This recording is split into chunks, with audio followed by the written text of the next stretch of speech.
Welcome, everybody. Welcome back to the Coptimizer podcast.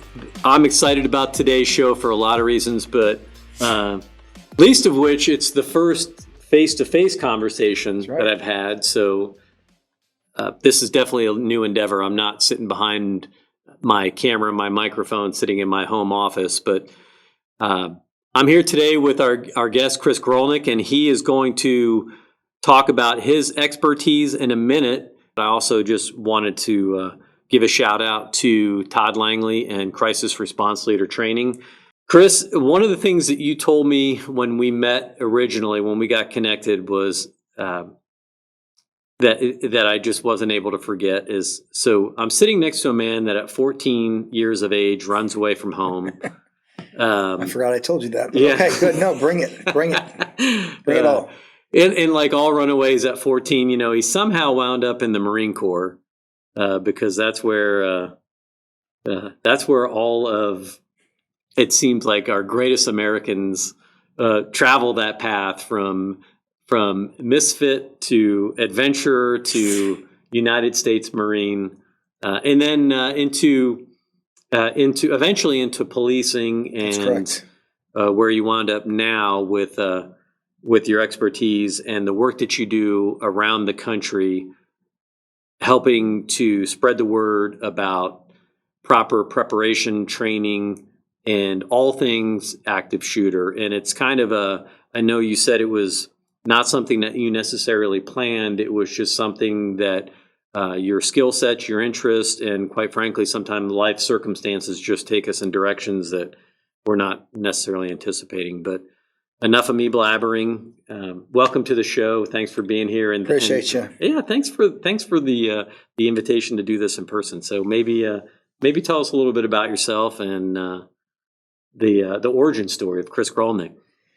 Well, we'll start with the framework really quick. I'm probably one of the dumbest people in the United States. With that 8th grade education comes a lot of missing education, right? So I can't spell a few keywords like balance, dinosaur, and jewelry.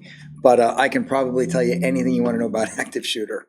And I joke with people, Chief, that, discussing topics like this, especially when you're in the realm of how you get to where I've gotten to, it has to be focused on the we's, not the me's, because I wouldn't be here without the experience. I wouldn't be here without the endorsements, by the grace of God, and really by all that went wrong in my life.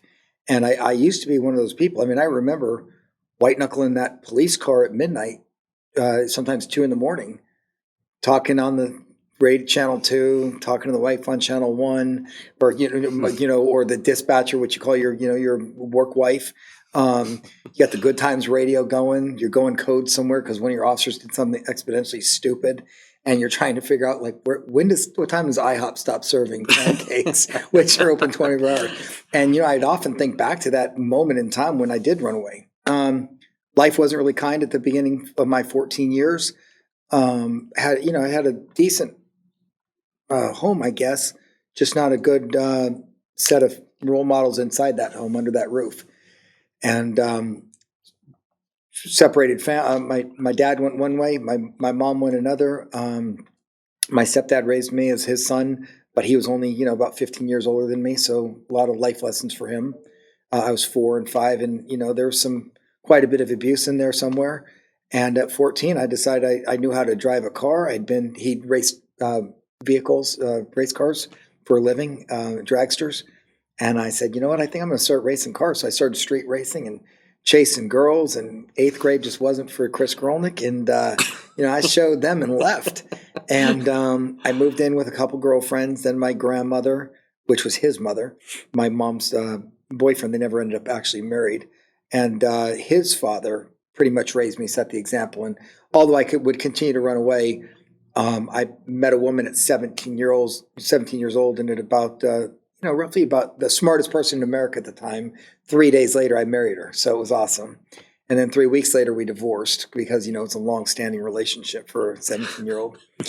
And I just decided, where else to go but Uncle Sam wants me. So I went in the Marine Corps and really found my way. And one day I was sitting on the couch and I got a phone call, and it was, a staff sergeant. Hey, are you the idiot that doesn't have a high school diploma? I'm like, you caught me. It's like Ron White, you caught the tater, and I'm like, uh-oh, what do I do?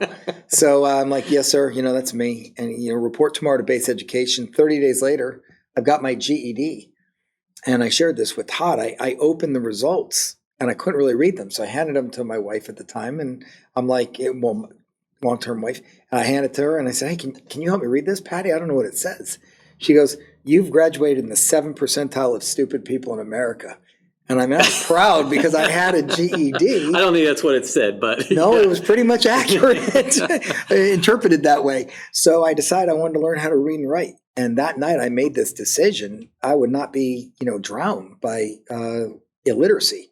So my wife taught me how to read and write. I started going to night school. It took 10 years to get an associate's degree in general education and then psychology. Obviously, we matriculate to things like that. Like, okay, what do I want to do? Because I don't want this to be repeated. And unfortunately, as a police officer, you see it time and time again. So I'm going through the process, and I decided, well, I really want to be smart. So I'm going to get a bachelor's degree. Well, it took another 4 years, and now I have 2 master's degrees after that. But I mean, that's just tenacity at its finest and a will of not to give up. And I still can't spell the word balanced dinosaur or jewelry, so. Just human. Yeah, but you can say matriculate. That's right. So, in a good sentence too. in proper context. Wait till I hit you with serendipity. It'll go great. Oh my goodness. Yeah, that's such an amazing origin story. And I'm going to give you a little bit of credit here because I consider myself a bit of a geek and a bit of a tech guy, but right when we're getting ready to go live, I just got nailed with something I've never even heard of. Last week I'm on, I'm messing around with Chat GPT. Sure, and like everyone. AI's writing me paragraphs, and I'm just having all kinds of fun with that. But I got poppled. POPL. That's right. Okay. If you've never heard of Popple, show them the device on your wrist. Popple's just a little sensor there, and you touch the top of a telephone, and it pops up with all my personal content information, all the socials. And for those in the audience, if you don't mind, I'm going to hijack this portion of your segment absolutely. Here. I don't consider myself a social media influencer. I don't use that to gain followers or monetize it. But the kids that I would laugh at to this day, look at the 20-year-old or the 14-year-old or the 15-year-old making TikTok videos. How idiotic is that? And I have a 26-year-old daughter, right, that does that. And I think to myself, wow, they're marketing geniuses. They don't know what they know yet, but they don't know what I don't know what they know. And now I am making TikTok videos, and the growing age of TikTok users, 33 to 55. Those are the exponential trainers. So I see this thing called Popple on TikTok. I'm on the edge. Right. Yeah, right. And I'm like, pow. How do I trade my information and get it spread as fast as possible? So, for example, on LinkedIn, they cap you at 30,000 followers. That's it. First grade followers. So I'm at 30,000. My, one-to-one connections. Then on my followers, I'm at 33 or 35,000. And then when you go and look at direct connections all the way through first, second, third level, I'm at 857 million followers. That's no joke. 857 million. I showed the insurance guy today. And I said, now these are, of course, only my closest friends. I don't know 857 seconds, let alone people. So the moral of the story is I learn every day how to recreate what I missed when I was 14 years old. And through even police counseling, because, I've been in that chair before when you have to get through, an incident that causes some resilience and some fire.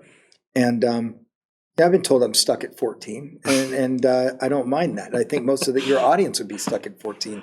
We all drove a police car with a Batman belt, Yeah, to go back to 14, right? And right. I've mentioned this a few times on the podcast, right? But youth is wasted on the young, right? But anyway, so you're in your Popple here, outside of all of your connections, it's got your brief bio. Chris Grollnek is one of the nation's most sought-after professionals in the active shooter prevention field. As one of the few legacy experts with experience from inside an actual active shooter event, Chris's expertise is in high demand across the nation and across industries. Chris provides strategic advisory services for the highest levels of government and the most senior executives in the country. And that's a very brief summary of a long life of building these experiences from, the school of hard knocks, the school of actual of doing the work. So, all joking aside from, what your background is and where you came from, right? It's pretty impressive about what you've been able to do. And when you come to the Coptimizer concept and the optimization of the individual, at the core of all that is it has to be a belief that you can do something better, that you can be more resilient, you can be 1% better tomorrow than you were today, and that never ends. The lifelong learning concept, like every day is part of the journey. You're never there. We're just on the way. And one of the things that we really wanted to talk about today, what your experiences are in the active shooter realm, and maybe we can in a moment talk about your experience being involved in an active shooter incident. I think that seminal moment for all of us in the active shooter universe really is what happened at Columbine. And we were talking a little bit before we went live here.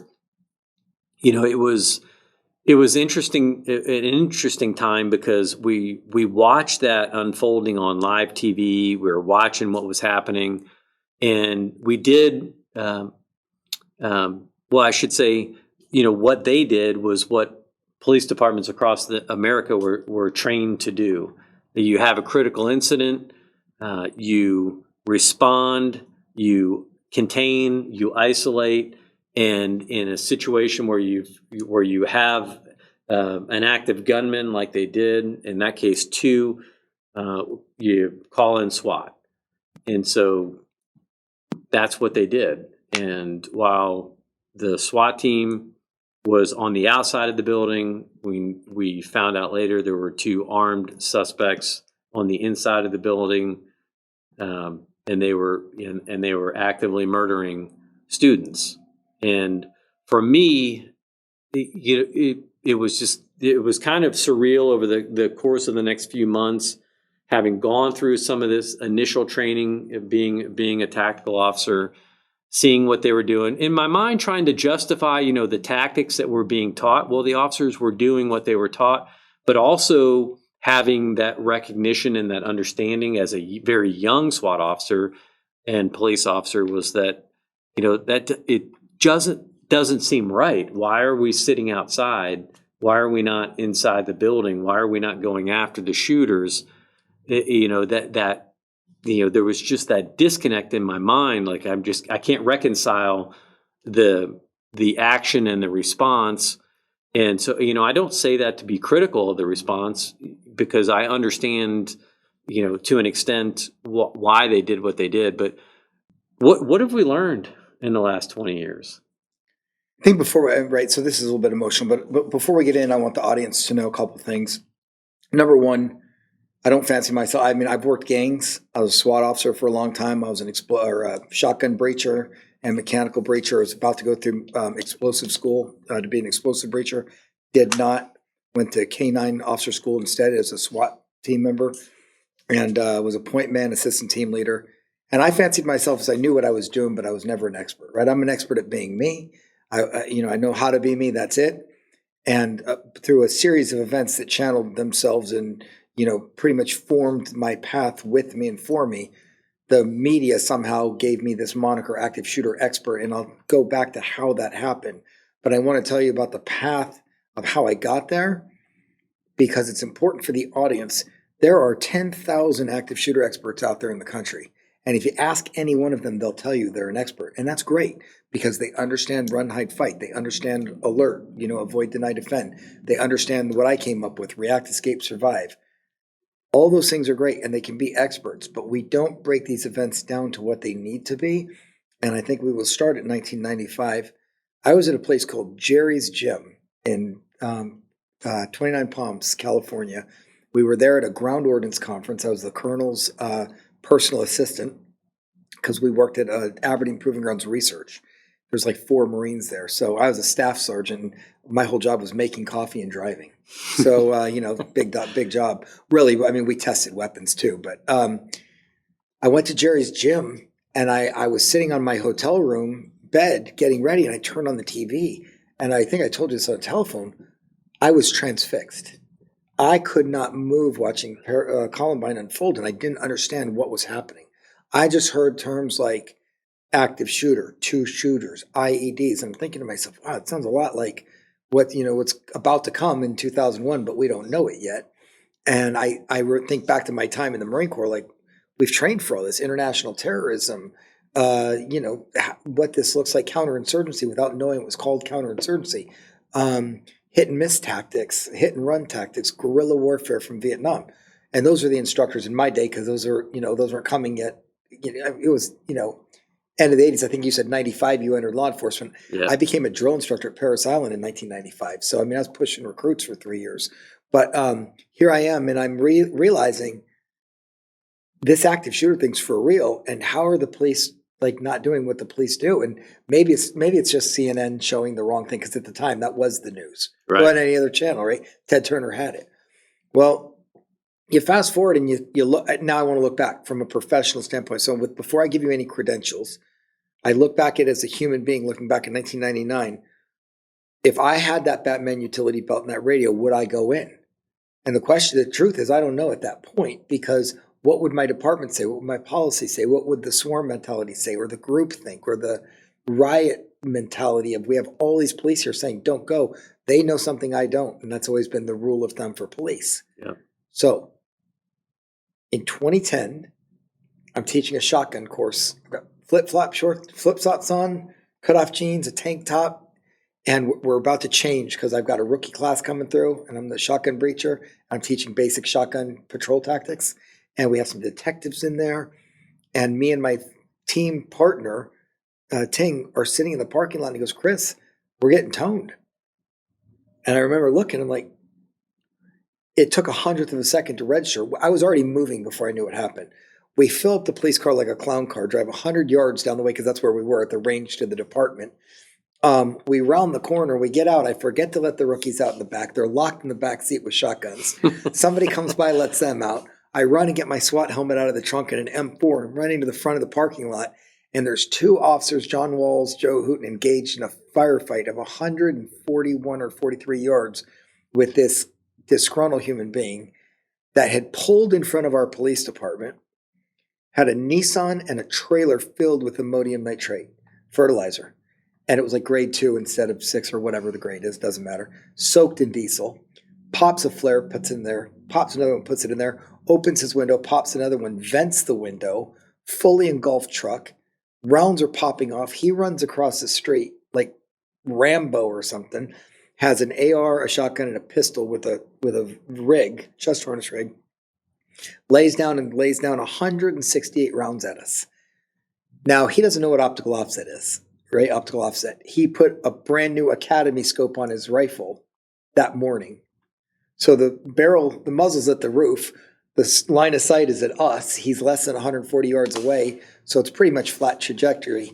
But he's compensating with the scope. So thank goodness he's at an elevated thing. All the rounds go above our heads. The 2 guys with 40 cals, one got a lucky shot, hit him in his elbow. Round travels up. He drops his rifle by blood spatter, recreation. He goes to pick up his shotgun. Shotgun slips out of his hand, and we know that from the grease pattern. And he goes to get his pistol off, and it's coined as suicide. If you look it up, he committed suicide. But really what he did is he deaded himself. He had a Serpa holster. And when you grab a Serpa holster, you got to push the button to release. Yeah. Well, his hand was shot. So he takes his left hand, pushes the button, pulls the gun out, and it spins around on him and pops him. And he's got 8 inches of stippling. So how many people have you? I've been on a lot of suicides. I've never seen a non-contact suicide. If I have, it's been change of heart and maybe 3 inches, but never 8 inches down, straight shot through the back of the throat. So in other words, it was an accidental thing, but it ended a really bad situation. What that day taught me. Yeah, that was a fortuitous accident I need to look up fortuitous. 8th grade. No, I'm kidding. Okay. It was, and but the lessons learned there, going back in my mind, I ended up with tunnel vision. I end up with auditory exclusion. I don't remember gunshots. I remember talking to John and Joe as if we were having a conversation, but my voice was hoarse. And as a drill instructor, I told you, and I had damaged my vocal cords really bad. So anytime I'd scream, they'd get sore. And here I am sore for days, and everything's coming back over the 24-hour period. And I'm looking at the dispatchers that came outside to watch the event. What is that? And the dispatcher is in a verbal argument with one of our officers in the firefight. She goes, we're getting reports that there's rounds inside the vehicle cooking off. You're not in a gunfight. He goes, I'm in an effing gunfight. It's all on Channel 1. He's getting stepped on by, it's raining police. Got John Calloway coming around the side at Lowe's. We got a woman with a baby driving down Taylor Burke Road, 14 rounds through her car. Miss the baby, miss her. But she's videotaping it with her phone. What have we learned? We learned that we have done a poor job as police and human beings at telling civilians, if somebody's shooting, don't come look. Go somewhere else. Go the other way. So that day I knew. I was getting my MBA at University of Maryland because I was stationed there with a project in the Marine Corps and the weapons test and development. And I called them and I said, hey, look, I'm a policeman now and I'm like 6 months away from graduation. I'd like to change my discipline to, I don't know, like domestic terrorism or something. This is cool. And I'd run our active shooter department now for 4 years at the department. You're talking about Virginia Tech, Fort Hood, few others come. And now here comes our little old police department in the middle of nowhere trying to recreate Oklahoma City. And that's what the guy was trying to do in his manifesto, outdo Oklahoma. And we got very lucky. And they told me to go shopping, go find somebody that'll do your degree. Well, I didn't understand the academic program having no base. So I found the University of Phoenix who would sponsor me, and I went on to do it, and I finished my degree at Maryland. So it's not like, one quack, one nut. But I wrote my master's thesis in capstone. And in 2012, the Department of Homeland Security called. They were writing Run, Hide, Fight at the time. And they wanted to know what the inside of an event looks like through the eyes of an academic perspective. There's only 3 other people in the whole country that have it. So they flew us to Virginia Beach. We had a 2-week symposium, like 2 days hands-on about events, right? Each person. And then we debriefed with some PhD people that were exceptionally smart. And then we got some psychologists in there, and we just all went through and promised we'll never be in competition with each other. We'll always just move forward to progress this conversation.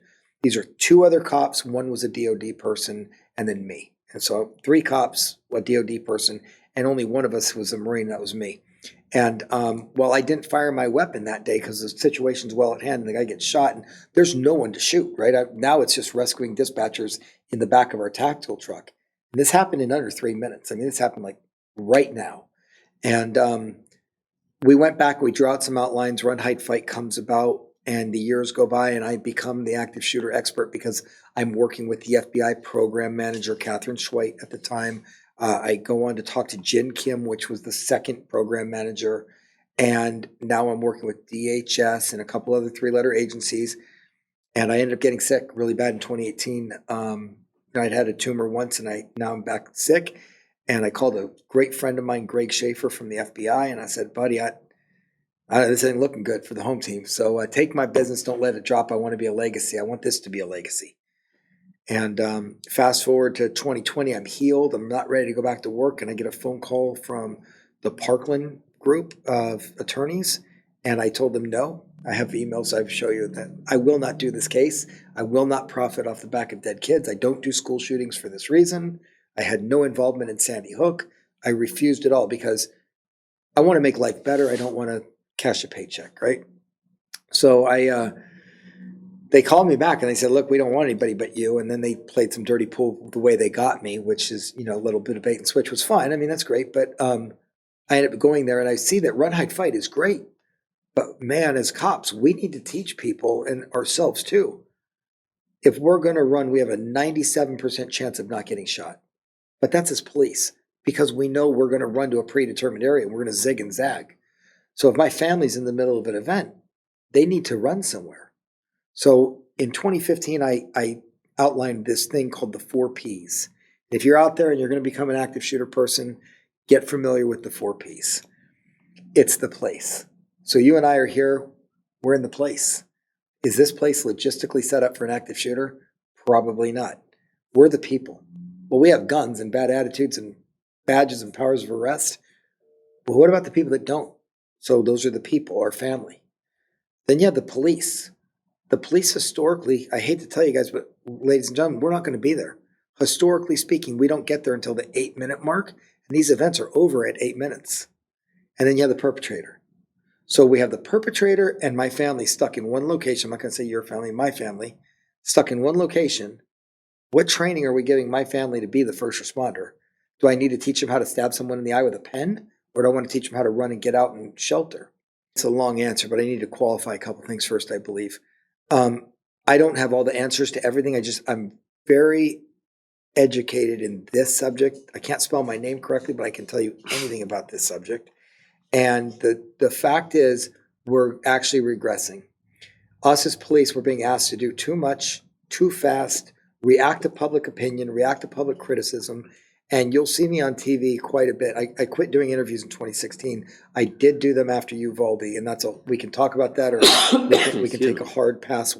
God bless you, whatever you want. But the fact of the matter is, from Columbine, depending on which report you read, it took them 45 to 48 minutes to wait for SWAT. I think we've routed it down to 45, but there's some governor reports out there that have the numbers 48 in there. Maybe it was an arrival and a debrief time, I don't know. And hunting the two kids and the atrocities they did. And then we fast forward and we look at, Sandy Hook, great police response, not a good outcome. Wasn't the police's fault. It was the evil visited that day at Newtown, right? Evil exists. And then we saw, forget Virginia Tech and the mistakes there. We called the incident over, and then he came back and started again. And it was like a second incident. And now you have responders not knowing anything. And what do you have? We have a possible second shooter, a possible third shooter. The event would never end until somebody qualified like yourself would come up and say, index, time out, let's take a pause and find out what happened. And then we have Fort Hood, upside down problems because it will never happen here. And one of my lead-ins is welcome to it'll never happen here because you're here. And the police, well, it'll never happen to me until it does. And I'm talking to you and you're telling me, Chris, oh my gosh, I had no idea. So, that's a long answer for you, but what are we doing? I think we need to take a long, hard look at what we are doing and revisit the whole situation, the whole conversation. I have to point out a little bit of whether this would be irony or coincidence, but Lafayette, Indiana, in 1998 was almost the home to what would have been probably the second largest domestic terrorist incident in the United States. Really? So now you're here, very similar circumstances. Individual loaded up a pickup truck with 55-gallon drums of ammonium nitrate and drove it through the doors of the county courthouse in the center of our downtown and ran. I was backpacking in the Teton Mountains at the time. Wow. This is, again, while there were cell phones back then, they were certainly not cell phones that you were bringing out on a 3-day backcountry backpacking. The old bricks. Yeah. So we found out about it after the fact, but just a couple of interesting, little asides there. The fire department, which did an amazing job that night, they entered the building on what they thought was a fire run. Smoke alarms going off, building filled with heavy smoke. They get in there, find the truck, which I think was probably odd enough as it was, Sure. and then see the 55-gallon drums. And it wasn't until after that they realized this was a big problem. And tragedy averted, right? I think it's probably out there publicly. I'm not going to share why it didn't detonate. It was. There's no need. Yeah. But we were just very lucky because the size of the explosion would have taken out the entire courthouse, which is a big courthouse, and most likely the front half of every building surrounding it. So a 4-block radius, and who knows how many people would have been killed, how much injury there was, but yeah. So welcome to the show, right? Welcome to It'll Never Happen It'll Here. never happen here. No, I mean, and then it does, and then you wonder, wow, what went wrong? And if we could go for a second, if we look at those events, I know we'll talk about some watershed moments here in a moment for police, but I think it would even do a good service to listeners if you're interested to hear this portion. Because some people, we being police don't like being criticized, and I'm one of them, right? I don't like you telling me that I ran in the wrong direction, or I shouldn't have jumped that wall, or I tackled the guy wrong, or it looked bad on camera. And the funny story, if you want a funny cop story, I was in internal affairs because that was my punishment for being a street cop. I was in trouble all the time, and probably your nemesis as a chief. And he sends me to internal affairs. I go to school, I graduate, I'm like, right on. And I remember being interviewed in internal affairs more than once.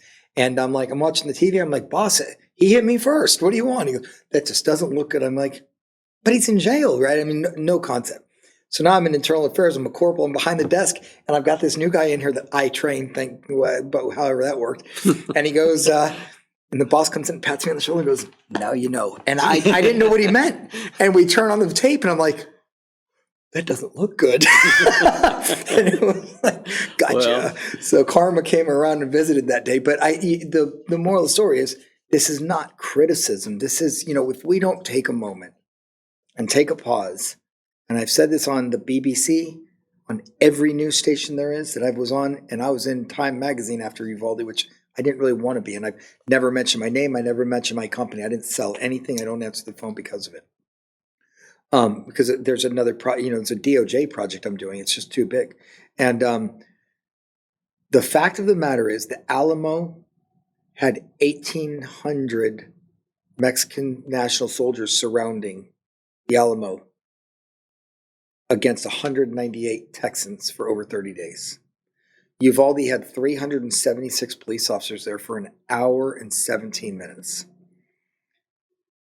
I've heard the audio. I can't say how, but I've heard all the audio, seen all the footage that I would watch. I wouldn't watch it all, obviously. I know the soup to nuts thing that happened from beginning to end. I know the Alert Center in San Marcos issued 2 reports. You guys can judge your own why they did that. Doesn't matter. The Justice Department funded them, and the chief of DPS for Department of Public Safety in Texas said, thanks, but we're going to switch. We're going somewhere else. We're building our own center. And they're building a $1.2 billion training center for active shooter response. A block away, basically, not literally, but figuratively, from the Alert Training Center that costs $1 billion to build. It's like it's no good because it didn't work. Mm-hmm. So what we do is we're facing the challenge of, okay, you have a department, you have X amount of officers, and we need active shooter policies, and everybody needs to be trained. But we're training to that standard of what Indiana, is it post or some type of standards and training, certification hours, right? Like Texas is TCOL, California is post, so whatever here. And we're training you to a certification level, but we're not training you to your ability. We're not monitoring it. And even when we are, we're not sure how that's going to work out. And I shared with you, one of my friends is the longest tenured team leader on the hostage rescue team of FBI, and he has the best analogy. He says, if I got my sister, 118 pounds, and she wanted to be an inside linebacker in the NFL, and I bought her all the pads, I gave her all the training, I fed her all the food, I talked to all the coaches, and I put her on the field 2 years later, the first play she'd get plowed down and probably be in traction. Why? She had the desire, but not the ability. And we can train you all you want, but if you don't have the ability, the training's kind of going to bounce off. And if you think that's incorrect and say, Chris, you're crazy, well, I would implore you to take a look at where we started at Columbine, 3 hours and 51 minutes to make contact with the 2 dead kids, the 2 killers, straight up into Pulse, 3 hours plus change. We're 45 to 48 minutes at Columbine to get in, but it's 3 hours to index. Pulse nightclub, 3 hours and 51 minutes. You have Parkland, 9 minutes. You have Uvalde, an hour and 17 minutes. And we spent all this money training alert instructors to train the trainer, and they're doing a good job, but the state of active shooters is up against a wall, and the police are boxed into a corner, like always. Solve my 25 years of bad decisions in 5 minutes. and meet me at chow, Yeah. right? Because that's the job. 5-minute, 5-minute iterations. Yeah, that's so when we talk about success and failure, when we have societal failures, there's always there's a need to assign blame, assign fault. Right. And I think, in particular, Columbine might have been one of the first times that we really took it on the chin. Agreed. As a profession. And that was kind of like, that was the blow that got our attention. But then we've seen these events unfolding over and over again. And I've had this conversation multiple times throughout my career, but even more recently on the podcast, because when you talk about optimization, right, it's not, it's a concept that really has to be all inclusive. It has to involve all of the stakeholders. Everybody has to have a role to play. And one of the ways that I used to talk about this as chief was any problem that a society has. Where I think police administrators, have to shoulder a lot of this responsibility. Is that, well, you've got an addiction issue. That we can fix that. We can help that. You got a mental illness issue? Yeah, we can fix that. You name it, right? Because police officers are problem solvers. That's day one. You got to learn to solve problems. You got to learn to take charge, find a solution, get a resolution, and move on. Small scale to large scale, and it's just not always practical, or is it even the right thing for us to assume the role that we can solve some of these problems? So when you put the problem, if you think of the spoke of the wheel, if you put the problem in the axle, right, and now each spoke becomes a community stakeholder. So if it's an addiction issue, right, you have your police, you have your jail, you have your community corrections, you have probation, but you have your mental health services, your addiction services, your hospitals, your clinics, your faith community, your government leaders. You have all of these stakeholders that can play a part into solving the problem itself. But if you make one of the spokes the problem and you put the police at the core of that, then everybody else looks at the police to solve the problem for you. So, and I say that specifically in this conversation because you brought up a statistic that we were talking about, right? 22% at most. We're talking 27.8%. 27.8% of these incidents actually are resolved by police. By the police. FBI statistics out of 2021 fact check. Yeah, so byproduct. So that's 73. So 7 out of 10 are over before the police have any involvement whatsoever.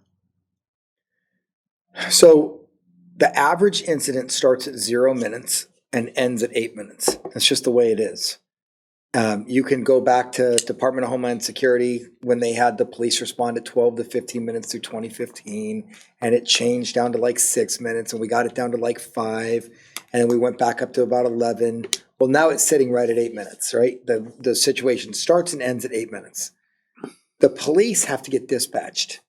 Well, we know that in the Secret Service report, it says it takes about a minute for a civilian to call the police. What it doesn't tell you is it takes about 4 minutes for that same civilian to realize it's an active shooter. So we have 5 minutes to get the police even wheels going, right? And then when you do, we have to go through the battery of questions that dispatch is going to ask. First-hand information. Is a swatting call? Do you hear shots? Where are they coming from? How many shooters? Because the questions are going to come from my microphone.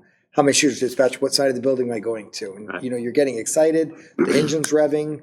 The red and blue lights are going. You're ready to teleport, and you can't get there because you have to drive.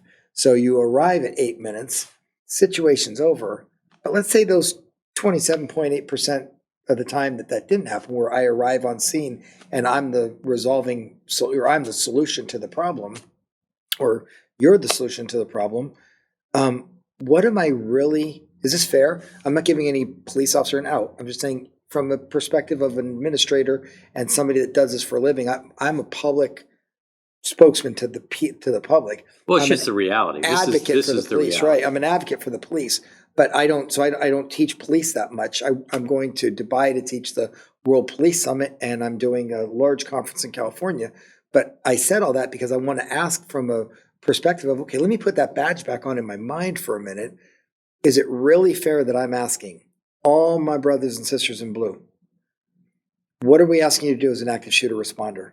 And it's a hard question to answer, especially for administrators and even, even frontline supervisors, first, second, third line. If you think about it, I'm asking you to be in a foot chase. That's the very first thing. You get out of your car, I want you to run to the shooter. That's what alert tells me to do. Sprint to the shooter, stop the shooter. Okay, well, if the shooter has other people around, those are called what? Hostages.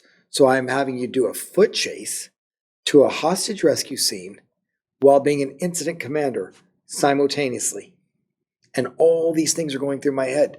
Remember, just a second ago, I'm thinking about pancakes, talking to my girl on, the phone. I got the Good Times radio on. Channel 1's running a plate. Channel 2's talking about where they're eating. And I got a guy running a stop sign in front of me. And then all of a sudden you get the tone out. Well, now I have to factor out all that, put it to the back of my brain, turn on my lights and sirens and go. And as I go, that machine's revving and I'm white knuckling the steering wheel. And I know when I get there, am I in shape? Yes or no? Those are hard questions for some police. Okay, let's say no. Well, I'm going to walk really fast. Well, I'm out of breath when I get to the door. I've pulled my gun out and now I need to make a qualified shot with a pistol. And then the administration, the mayor and all the public says, but we gave you rifles. We gave you vests. Okay, well, I'm going to pull over and put that on first. Probably not if you're running to an active shooter. So the majority of the time you have a pistol, the majority of the time the police are getting there, they're winded. The majority of the time we can't have auxiliary damage or collateral damage. We try not to shoot the wrong people on purpose, right? So we have to stop this one person. And what do we do when we're on the range? Well, we suck up to those targets because we want a good qualified hit. So we're not training our officers again. We're training them to a certification level, 50 rounds on target. We've gone through, did simunitions. We used UTMs. We applied a tourniquet. We got on the radio. Okay, well, let's add some effects to that because my child in school doesn't need to hear gunshots. She doesn't need to hear helicopters or flares or stun grenades or, whatever you want to call them, distractionary devices. But the police do, right? Because we do that on the range. We need to induce a little stress, and then we need to we need to change the way we're attacking this. Because if we look back at just a very simple one, I'm thinking of one that's been mitigated pretty well. Let's use pulse, even though pulse is a little bit difficult to discuss. Pulse was not the police officer's fault. The officers on the ground did a fantastic job. And since the administration has completely changed over, I have no problem saying it because these are statistical facts. It is what it is. The watch commander was promoted very recently and never went to incident commander school. When they arrived that night, when that shooting started, it was at about the 1 minute and 58 second mark, gets on the radio and goes, all officers out, barricaded subject. If somebody is firing a gun, what's the number one rule in what year? 2023. Still an active shooter. It's active shooter. It was an active shooter. Then it's an active shooter today. But so many people don't realize what to do. They think it's a hostage situation. So if we look at this from, say, do you guys use POLA here, like a regular officer's priority of lives assessment? Yes. So when I'm driving to a call, I'm thinking, okay, it's a bank robbery. What's my first thing I'm worried about? All the hostages and victims. What's the second thing? Innocent bystanders. Innocent bystanders. What's the third thing? Myself. The I got to officer. watch me. And then the fourth thing, well, who cares about the bad guy? Well, when we have an active shooter, we take that POLA chart, and people don't realize this, we invert it. The only thing I care about now is the shooter. To my peril, it's the shooter. Then it's the innocents and possible victims. Then it's the police, and then it's the innocents, and then it's the police.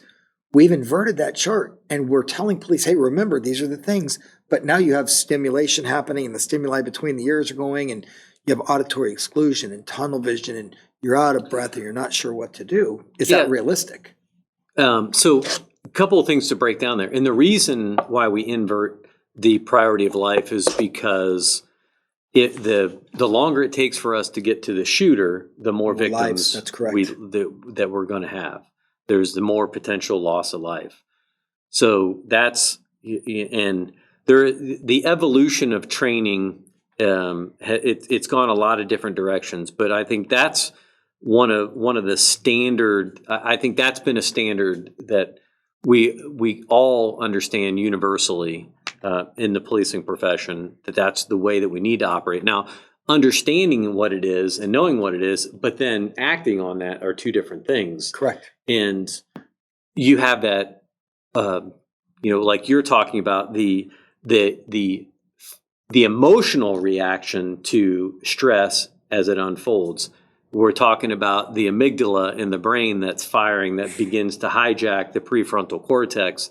And if you have not been adequately prepped or prepared for that, then that's when you start running into some of these decision-making errors that we see, and we see it constantly. It's not, on these active shooter incidents, right? Those things, they're national news. Every little mistake is magnified. It's exposed. You can't hide from it. But I think inside of policing organizations, and in particular with the evolution of body cameras, now we get the opportunity to see these things on more of a micro scale and not necessarily at the macro level, and we can pick them apart. But from the optimization perspective, again, thinking about this, because we could talk all day about this, and I would never get tired of talking about it. But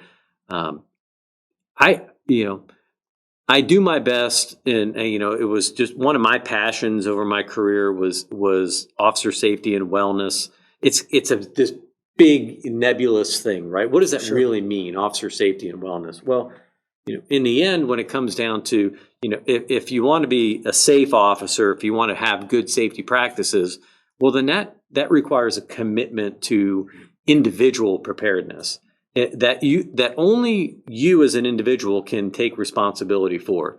Agencies have an obligation to provide the training and the equipment and the things necessary for you to be able to go out and put it to use. But as an individual, right, nobody can make you go work out. Nobody can make you get proper sleep. Nobody can make you think about mindfulness practice. They can ask you to think about these things, but they can't make you do it to an extent. So this is where I think sometimes where communities and then people that sadly in the aftermath of these incidents, they're just like, what the, yes, what is going on? Why didn't they do these things? And it's one of the ways I tried to explain it was, if you think about like a moment in your life for the average citizen, not a cop, right? Because cops it's different for police officers and people that have served in the military, that have been in combat and other things, where you're seeing trauma or you're having like a true adrenaline dump. With the average citizen, one is any time in their life where they experience true fear. I would say it's probably more prevalent in women than in men. But a simple analogy that I've tried to use to get people to understand this is that you're driving on. Let's say you got your kids with you. You're on your way to school. You got the radio on. Everything's nice. It's a beautiful sunny morning. We're all smiling. We're happy. We're driving through the intersection. Next thing you know, here comes a car, 60 miles an hour, runs the red light. You slam on your brakes, you turn the wheel, and you somehow avoid a collision. You don't even get hit, but you somehow avoid a collision. And in that moment right there, I want you to make the most difficult decision that you've ever had to make in your life. Without screaming. It's the worst time of your life ever. So because that's the sensation, right? Mm-hmm. And even as a trained police officer, you never forget those first few critical incidents that you're on, where you do hear the sound of gunfire, or you do have someone, enraged, standing there frothing at the mouth with a knife in their hand. Though you just can't explain that to somebody. You can tell them, but unless you've experienced it, then it's really hard. So that's the analogy that I use. So it's a long way of saying now in that moment right now we've got to make complex decisions. We've got to use that prefrontal cortex. We have to have good manual dexterity. You've got to be able to align sights. You got to be able to have a good trigger pull. You got to do all these things. And that's the physical mechanics, right? But now you also have to think about what does the law say? What does my policy say? Am I doing the right thing? Is this the right thing to do in this circumstance? And that's a lot, right? And now we're going to do that in today's policing world where your agency may be 10, 20, 25% understaffed. You're running, the calls for service don't stop, even though the need for training is exponentially higher than what we have time for. We need to get them to a level that we can all agree is sufficiently trained and tested, and that we've exposed them adequately to be able to respond well, to give us the best chance that they're going to respond the way that we need them to in that moment of crisis. Could we go to revert back to something that you did say that was excellent about the spoke, and it's apropos now. So you asked specifically at the beginning of the interview, what can we do better as police, right? And this is not just opinion driven, but this is factually driven. I try to give everything from statistical facts, right? No Chris Grollnek emotion, because I'm emotional just like anybody else over 50, and I got a lot of opinions now, right? I'm that old man on the swing that wants to talk all day long about what's going wrong and ideas to fix them. I think if we look at this from a different perspective, and I almost want to use the word holistic, and it's like, oh, stop, right? But we like that word, right? The police are demanded to solve problems. So I want a community active shooter training course. And I say this with utmost humility. I used to tell people, of course, I'm the expert. I'm a policeman. Just because you're a policeman that's trained to respond to an active shooter doesn't mean you know what to do for your family. Like, you have guidance, but does a 5-year-old with a crayon, are they the ones that are going to fight? Or is the 90-year-old woman with a wheelchair the one that's supposed to run? And who's hiding exactly? The one with the new knee replacement? So when we talk about run, hide, fight, that's a great thing. But it needs to be like a vessel that's populated. So if there's something police can do, it can be more community engagement. It can be the Alert Center has something called, I think it's CRAVE, right? Civilian response to active shooter events. It works pretty good. But it's light on like, okay, here's what to do. And there is no what to do manual yet, because evil gets a vote. These people that are evil get to dictate the time and place. And I call it two things. When violence visits, your chaos clock will chime. It's what happens. Violence is showing up, chaos clock starts. And we all know what that chaos clock is. Yep. The tone, or right, and you're on your way to that call. So that starts the clock in your own head, and how many days is it going to take to walk off that ledge? So something that police can do right now, understand what the events really are, not what you think they are. That's number one. Get a good self-check of humility and read the Secret Service averting targeted violence. Read the FBI statistics on active shooters. They're 10-page briefs. They're not that hard to read. They're great sleeping material. But you wake up and you read a page a night, or go to bed, read a page a night, whatever. And wake up, read a page in the morning for a shift, maybe do shift briefs with them, and talk about what the real statistics are. There were only 2 officers shot, 1 killed in a 4-year period during active shooter events. And the majority of officers I've interviewed after say, well, I didn't want to become a statistic. If you would have gone in and stopped the shooter, you wouldn't have. And I'm not talking about Uvalde. I'm talking about many other situations. And, bottom line, and even a little behind the scenes, I do still contract to Department of Justice, and like I just made a new training video for them with Chuck Savitskis, and we wrote it, produced it, and videotaped it. Or that shows my age. Put it on tape. But it's going to be rolled out here in February, and it's not like I'm the shell answer man. I don't have all the answers. What I do have is an exceptional dedication to this one subject. And I'm going to tell you really clearly, my life at 14 years old was so twisted. I wanted to survive another day. So when I had my daughter, my whole outlook changed in life. And she was like the one thing, no harm would ever become her.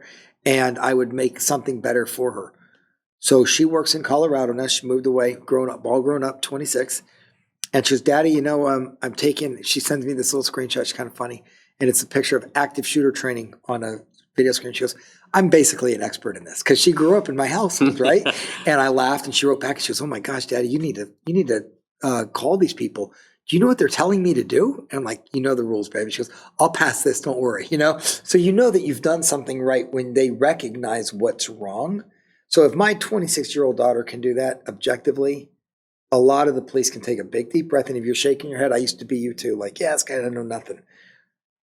Just consider reading those 2 reports and then thinking about, look at your utility boat, look at your patrol car, and think of the farthest direction you have to go to get somewhere.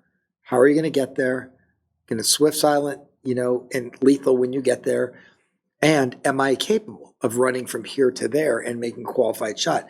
Because I know when it's on the range, what do we do when we go to qualify? Okay, we're ready. Okay, I'm ready. Let's try again. That one did. That little guy, don't worry about that little guy or whatever, And the paper doesn't move. That's right. And, it's not fighting back. And you have optimum circumstances. So when we induce a little stress, do it safely. But I answer a lot of questions. I give a lot of free advice. I have a lot of free videos out there. And they're not monetized videos. These are things that I've just made, not because I'm a good guy. It's because I learned something. I want to share it. And being a police instructor, there's something in you. And you get in front of a class, you're like, I know I imparted wisdom on this person. Well, the Chris Grollnek philosophy called the PRO model, right? The Active Shooter Prevention Project. And it's called the PRO model: prevention, response, and options. And for you thick-headed police officers like me out there, I'm trying to keep the R from ever happening, the response, because that's you. Okay. So if we can get in the prevention model, we were talking about leakage. Yep. That was my next question. So great lead-in. Up to a year and a half ago, it was 44.5% active shooters would tell someone they're going to do an active shooter somehow, way, shape, or form. All of a sudden, 44.4% went to 75.5%. The Secret Service new targeted violence report that came out, 75.5% of people that are going to become active shooters write a manifesto, tell their friends, post on Facebook, put it on a video, do whatever. And if you don't believe me, look at the Parkland shooter. His video remains on YouTube today that he was going to be the Parkland shooter in 2018, days before he did it. And he said what he was going to do and the actions he was going to take. And they leave it up there. Somebody saw it, somebody knew, and they didn't say anything. Well, I'm here to tell you that since that report cutoff date by the Secret Service, the last 10 incidents that I've worked had 100% leakage. The perpetrator told someone they were going to do it. So my takeaways are, if someone tells you they're going to do something, believe them. Believe it. Figure out a way not to be an incident report taker, and what we used to call them is N10. N10 means no report per complaint. And I could N10 report with the best of them because I had things to do. We have to document that now. We have to look at what the Baker Act means. We have to look at mental health.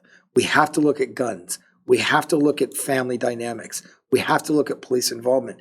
And the sad part is the civilians out there that are judging your actions every day, they only hear the one thing they want. Too many guns in America, or it's mental health, or fathers and mothers, and the list they're excuses. So instead of worrying about the excuses and the things that we can't change, we can educate ourselves and realize if somebody reports somebody that says it's a probable thing, don't N10. That call means no report per complaint. Figure out a way to document it and then escalate it and take it out of your hands. Give it to a supervisor. So you've done all you can do. And there's great tools out there that don't violate your Fourth Amendment rights. And you can get away with that. If somebody tells you they're going to be a shooter, believe them.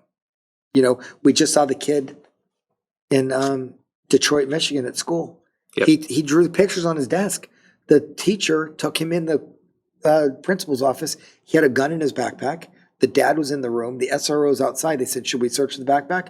No, there's no reason. Principal says, I got it. Sends him back to class. That's when he started killing. So when we learn the details of these shootings and we were like, and you're sitting in a slack job, like, Chris, are you kidding? Nope. Those are the facts. You can't change the facts. I can't adjust the facts. That's what happened. How do we address that so we don't do that again? It's the onus is on us. The badge and cape wearer that says we're going to help you. We're going to do what? Solve your problem. Yeah, and instead of trying to justify after the fact why you didn't do something that you probably should have done, correct, is take ownership and learn and move forward. And that's the whole advantage that we have as the human species, right? The prefrontal cortex, the ability to learn from the mistakes of others, but we also have that part of the brain that always wants to move into denial and not accept the things that are real right in front of us. Gavin DeBecker, he calls those pins, right? Love him, right? Gift of fear. The pre-incident indicators, and police officers are as guilty as anybody in going through the literally seeing things that we know are threats or potential threats, and then convincing ourselves, going through the process of denial as to why that's probably not going to be a problem. Probably, maybe. What's that? That's the most recent commercial. It'll probably be okay. Maybe. Yeah, maybe.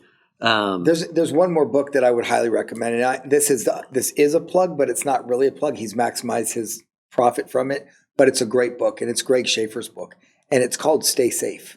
And as cops, I mean, if you used to log into the old Caliber Press training, that was the password for like 10 years, right? And like giving away state secrets here. I just remember it was Stay Safe. And Greg Schaefer wrote a book called Stay Safe. And it's today's today's secrets for whatever they're called, security secrets for today's living. And it's written for basically his family. And it's a fantastic book. Like I said, you can write him and he'll probably give you a discount code. But Greg Schaefer, he's a former FBI HRT guy.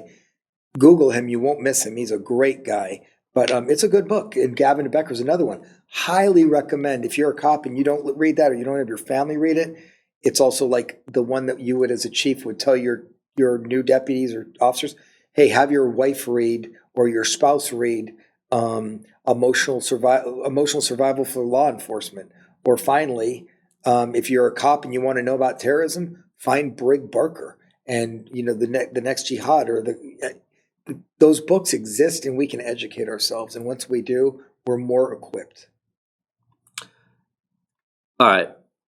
So let's bring this home.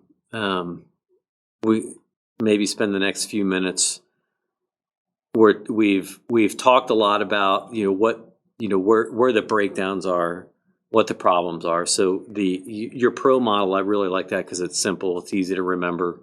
But prevention obviously being the key, and leakage. So for an administrator that's listening, one of the ways that we prevent that from occurring, at least when an incident reaches the ears of an officer, right, is a mandatory reporting requirement, not an optional. Right. You shall document this. Mm-hmm.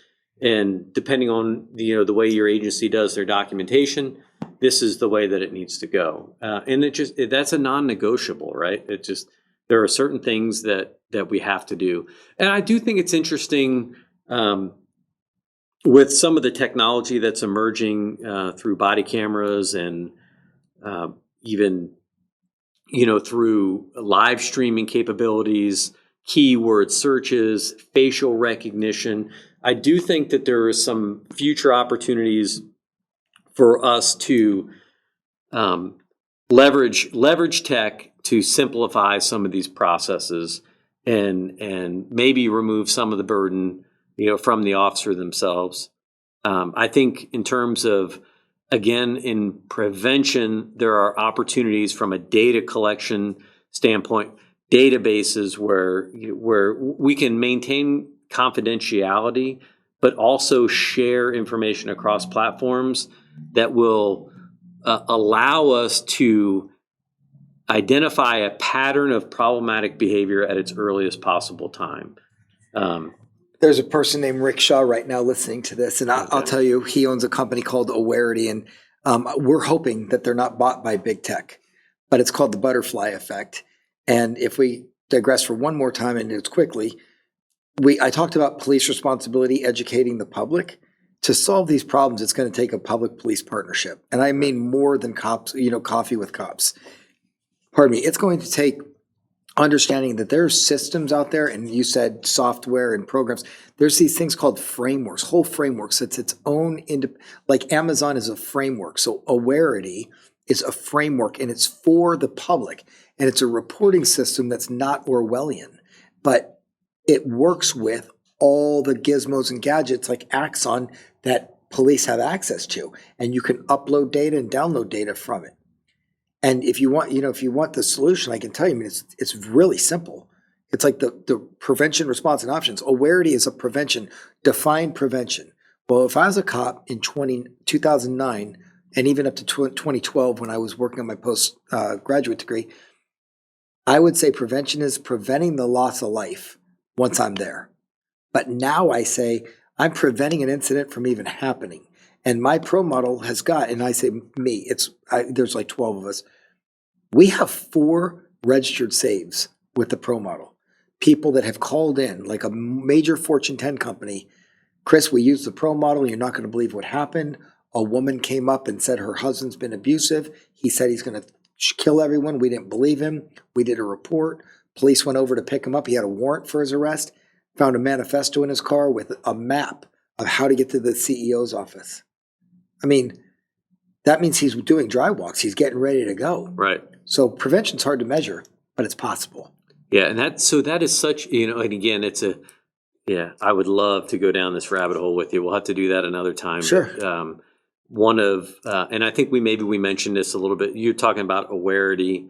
One of a project that I worked on in partnership with Purdue University was a DHS funded program, vaccine. It's a center of excellence over at Purdue, working with STEM. But yeah, Dr. Dave Ebert, who's now at the University of Oklahoma, Dr. Avish Malik, who they are the founders of Davista Technologies, and they have a software platform that we've been working with here in Tippecanoe County. It's called Heimdall, but it's a predictive and a prescriptive type of program. But I've had a lot of conversations with them over the years, because one of the questions that you're always trying to solve these things, right? Okay, where is a technological solution to a problem? We have tech in search of a problem, and sometimes we have a problem where we're seeking out technology. The theme of really this show and what we're trying to really get people to think about is we could have a platform like Awarity, like Heimdall, but it still requires the interaction with a human, and with a whether that's a police officer or some other person interacting with it. So we started a program at my PD. I did it probably, I think we started 4 years ago, maybe 5 years ago, and a very early version of Coptimizer. But it was kind of, and again, just an awareness, because we do training all the time. And just for the listeners, something we have great training in the policing world. But what we don't have enough of are the resources to be able to scale that training to get right to the source, right? So you're one of 12 experts in this field, but there's only one of you. Mm-hmm. So Chris Grollnek isn't going to every police. There's 18,000 police departments in the United States. You're not going to every PD in the country. So where we can make people aware of what you're doing on podcasts like this and training events that you're doing, how do we scale knowledge and how do we scale ability? What I'm hoping that we can get people to think about is that active shooter response is a comprehensive problem, and it's going to require comprehensive solutions. It's like the force continuum, right? You want to be able to go anywhere on your force continuum in a wheel and grab it instead of the old, +1 philosophy where we grew up. And whether it's adopted or not across the country, that's fine. But I do want to give one shout out here, and it's not necessarily a plug, it's more of a common sense thing. What Todd's doing with CRLT is unique across the country, that it is scalable. There is only one Chris Grollnek, right? There's that many police departments, 330 million Americans. I'm going to end and tell you this. I read this in the front of Greg's book. There's 7.5 billion people on the planet. It's estimated that 5% of humans are psychotic or sociopathic. That's 375 million people. The United States only has 330 million, Canada another 30. You still haven't capped out at what it is. The odds of you coming across evil are very high. So just because you're not going to be an active shooter, by statistically speaking, the odds are very low, doesn't mean it'll never happen here, number one. But number two, as a policeman, you're going to confront evil. If you're a cop for 1 day, 1 month, 1 year, you're going to confront evil more than once. How do you train your brain other than your body, like your program, which sounds amazing? You put them through a virtual reality program simulator for each department across the country at a scalable, cost-effective price that's not selling something. It's you need it. Here's a solution. I don't own any part of it. I'm not getting a salesman commission. I'm telling you that I brought it into my program of prevention, response, and options because it works. It's not about hey, this guy's a good business guy, and I don't run a business. I run a human model, no business model company called Active Shooter Prevention Project that doesn't make any money off clicks. I don't monetize anything.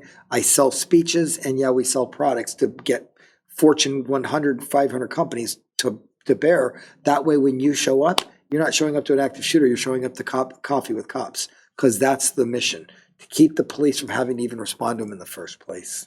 So that's basically, what I got. Well, I love it. And that's a great way to end. Let's try to find a way to show up for coffee, because I love coffee. Right on, man. Thanks, Chief. I appreciate you so much. Thank you very much. Right, thanks for being here, Chris. And I just want to say thanks to the audience for listening. And again, for those administrators out there, if you have any questions, Chris, you can find Chris on LinkedIn. And you type in active shooter expert on Google. I'm the number one return across the board. So, and that's I don't search engine optimize, nothing. It just is what it is. And then you got crisis response leader training. And I would also refer people to the episode with Todd Langley. And other than that, get after it. Don't wait. And that's all I got to say about that. Stay safe. Till the next episode, I'm 1042. Log into www.performance-protocol and learn more about how to bring this program to your agency and community.